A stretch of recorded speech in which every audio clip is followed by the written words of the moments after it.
अजितदादांचे स्वप्न पूर्ण करणार सुनेत्रा पवार।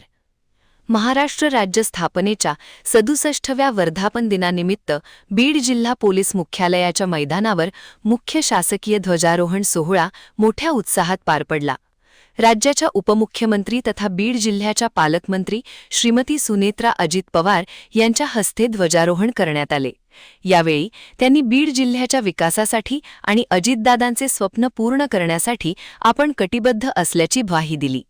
या सोहळ्याप्रसंगी जिल्हाधिकारी विवेक जॉन्सन, पोलीस अधीक्षक नवनीत कावंत, जिल्हा परिषदेचे मुख्य कार्यकारी अधिकारी जितीन रहमान यांच्यासह विविध विभागांचे वरिष्ठ अधिकारी, स्वातंत्र्य सैनिक आणि नागरिक मोठ्या संख्येने उपस्थित होते।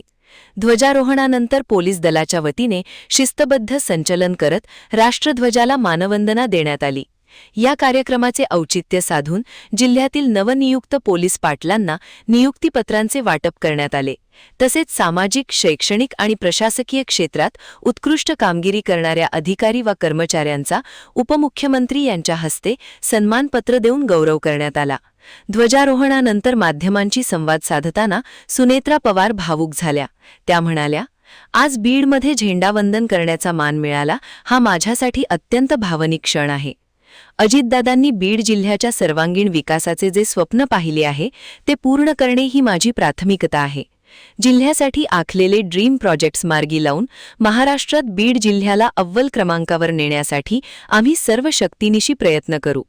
यावेळी त्यांनी जिल्ह्यातील जनतेला महाराष्ट्र दिन, कामगार दिन आणि बुद्ध पौर्णिमेच्या शुभेच्छाही दिल्या। सर्वप्रथम मी महाराष्ट्राच्या तमाम जनतेला, देशातल्या परदेशातल्या सगळ्याच महाराष्ट्रातल्या सगळ्या लोकांना मी महाराष्ट्र दिनाच्या शुभेच्छा देते। आज कामगार दिन पण आहे, कामगार दिनाच्याही शुभेच्छा देते आणि बुद्ध पौर्णिमा आहे त्याच्यासुद्धा मी शुभेच्छा देते। खरं तर हा माझ्यासाठी खूप भावनिक क्षण आहे।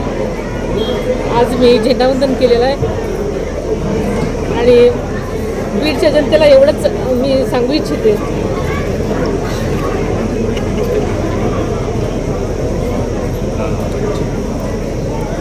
की दादांनी जे स्वप्न बीडसाठी बघितलेले आहेत, जे ड्रीम प्रोजेक्ट त्यांनी घेतलेले होते, ते सगळे पूर्ण करण्यासाठी मी मनापासून प्रयत्न करते आणि बीडच्या जनतेला, बीडकरांना महाराष्ट्रामध्ये एक अव्वल जिल्हा म्हणून पुढे नेण्यासाठी आम्ही सगळेच प्रयत्न करूयात असं त्यांना आवाहन केलेलं आहे।